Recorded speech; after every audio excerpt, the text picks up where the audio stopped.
Welcome to the InfoWars Nightly News. It is Friday, September 5th, 2014, and I'm Leanne McAdoo. Tonight, NATO sends troops to Ukraine. Well, NATO has approved troops on the Russian border. This comes at a time when both sides involved in the conflict have agreed to a ceasefire. NATO leaders have approved a rapid response force with headquarters in Eastern Europe that they say will send a clear message to any potential aggressor.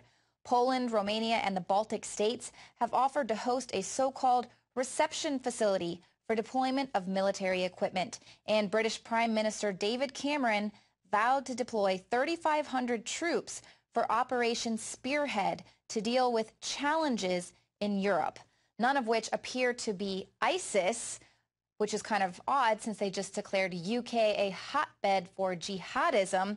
But while NATO is strategizing, Russia has come up with some military tactics of their own. A Russian general has called for Russia to revamp its military doctrine. It was last updated in 2010. He wants to clearly identify the U.S. and its NATO allies as Moscow's enemy number one. Now, that in itself isn't disturbing, but things get very problematic when the general demands that Russia spell out the conditions under which the country would launch a preemptive nuclear strike against the 28-member military alliance. When the general demands that Russia spell out the conditions under which the country would launch a preemptive nuclear strike against the 28-member military alliance. That Russia spell out the conditions under which the country would launch a preemptive nuclear strike against the 28-member military alliance. Now, the 2010 doctrine defines NATO expansion as a threat to Russian national security and reaffirms its right to use nuclear weapons in a defensive posture.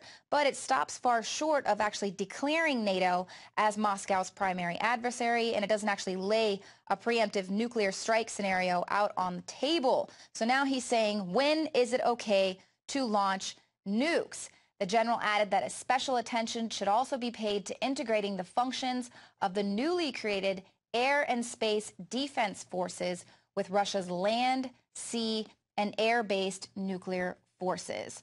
So while Russia is gearing itself up for preemptive nuclear strikes, NATO and the West, they are surrounding the country with troops and applying more economic sanctions. So just one way to poke the nuclear bear. Though Ukraine's fragile ceasefire has just been put in place, but new NATO plans are undermining the peace process. That's according to Moscow. Russia's foreign ministry says the announcement the bloc will hold military drills with Ukraine is only going to increase tensions. The decision was made public at the ongoing NATO summit in Wales, where the alliance also agreed to create a rapid reaction force for Eastern Europe, made up of thousands of troops. Correspondent Harry Fear now reporting on the organization's response to its newfound threat. Today, we must face the reality that Russia does not consider NATO a partner. Before it even begun, the two-day NATO summit hosted by the UK in South Wales was set to develop a clear posture against Moscow. Blaming Russia for the Ukraine crisis appeared to be among the top priorities. There has been a clear message sent out from this conference to Russia that what President Putin is doing is indefensible and wrong. You will see more visible NATO presence in the East. I think that sends a very clear message to Moscow. NATO committed to putting at least 4,000 troops in Eastern Europe and new military equipment in countries near the Russian border. Hearing all the leaders there talking about Russia, we're not hearing about Israel, for example, that's just conducted a massive attack against Gaza, absolutely bulldozed the entire place. I would think if they're looking at some kind of agenda as the world police, which they seem to think they are, that would be a good place to start. I would think if they're looking at some kind of agenda as the world police, we seem to think they are, that would be a good place to start. Day one of the summit saw a pledge of commitment to the regime in Ukraine, including 15 million euros worth of assistance. We'll increase NATO's presence in Central and Eastern Europe. To back up this commitment, all 28 NATO allies will now provide security assistance to Ukraine.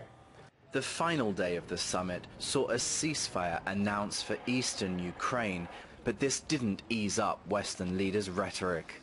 Agreement was reached on the creation of a so-called spearhead force that'll be deployable within 48 hours.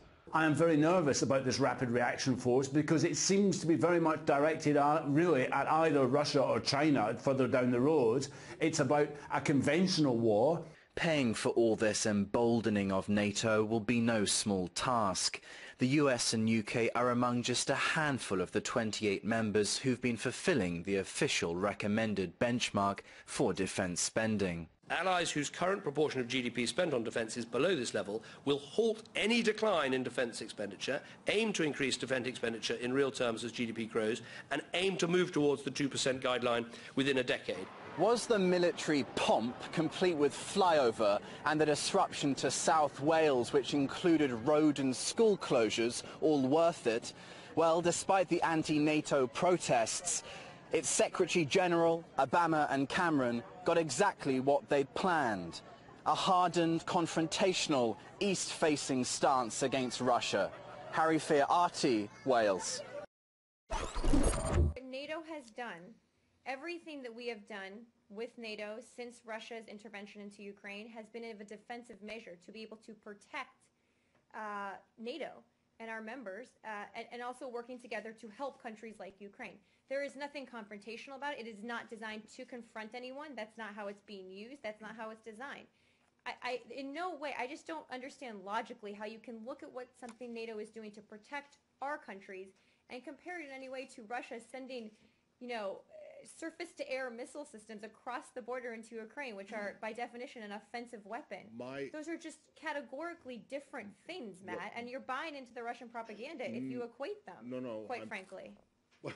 Well, no. Well, you are actually, I think. The tone of the question does. Well, but you say our countries. NATO. Yeah, and Ukraine is not a NATO member. I understand that. But you say our countries. NATO. Yeah. And Ukraine is not a NATO member. I understand that. But you say our countries. NATO. Yeah, and Ukraine is not a NATO member. I understand that. So the point of my question is, why is it that you can't see, or why do you reject out of hand the Russian complaint that this is the creation of because there's nothing offensive. There's nothing offensive about a rapid reaction force. It's a defensive tool. How can that be threatening to Russia? How can a defensive tool be threatening to Russia? Not necessarily threatening to Russia, but provocative. And that's what that's the point. And I'm not buying into anyone's propaganda. I think that's the whole point. I actually think the tone of your questions on these exercises has been a little bit. I think there's absolutely no equivalence between countries taking steps to protect themselves, their partners, and their territory against someone who is sending arms and troops and men over the border into another country. They're wholly different things. No one's going to sit by and not stand up for our principles and say, go ahead, Russia. We're not going to take any steps to protect ourselves. Marie, you guys object to other countries' objections about your military exercises all the time, and you think that they're perfectly legitimate. But while things continue to fare poorly for Kiev and its NATO backers, an unlikely ally has emerged. ISIS to the rescue. Amid NATO's failures in Ukraine, America's terrorist mercenaries threaten war with Russia. This is by Tony Cartalucci, and it's up on Infowars.com. Threatening to liberate Chechnya and the Caucasus, ISIS would essentially be handing over regions of Russia to its Western and Persian Gulf sponsors. But instead of appearing to stand in solidarity with Russia against a now common enemy, the West instead has seized on the opportunity to instill fear. The Fortune 500 funded Carnegie Europe think tank recently published an op-ed titled, "Forget NATO, Russia's got bigger problems," and it contains some astounding admissions. NATO's agenda is expanding itself all along Russia's borders. The EU is now in direct competition with Russia over the future of the lands that are straddling the EU and Russia, and that its plans in Ukraine are in utter disarray. What could deter Putin is his own combustible southern flank and Islamic State, which Russia would be very unwise to ignore. It is these threats that are far, far more dangerous to Russia than NATO's limited intentions in Poland and the Baltic states.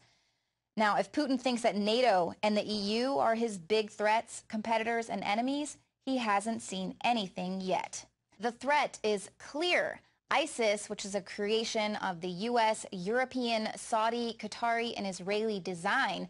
ISIS, which is a creation of the U.S., European, Saudi, Qatari, and Israeli design, is now being used as a global mercenary force, much like al-Qaeda was since its inception in the 1980s in Afghanistan. Now, Cartolucci argues that allowing ISIS to control large portions of the region would allow the West to perpetuate al-Qaeda throughout the developing world, basically granting global hegemony uncontested globally as well as at home, which is precisely why we are now hearing that ISIS is a threat to the United States.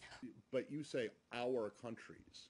NATO. Yeah, and Ukraine is not a NATO member. I understand that. So the point of my question is, why is it that you can't see, or why do you reject out of hand the Russian complaint that this is the creation of a Russian reaction force? There's nothing offensive about a rapid reaction force. It's a defensive tool. How can that be threatening to Russia? I would think if they're looking at some kind of agenda as the world police, which they seem to think they are, that would be a good place to start. I would think if they're looking at some kind of agenda as the world police, which seem to think they are, that would be a good place to start.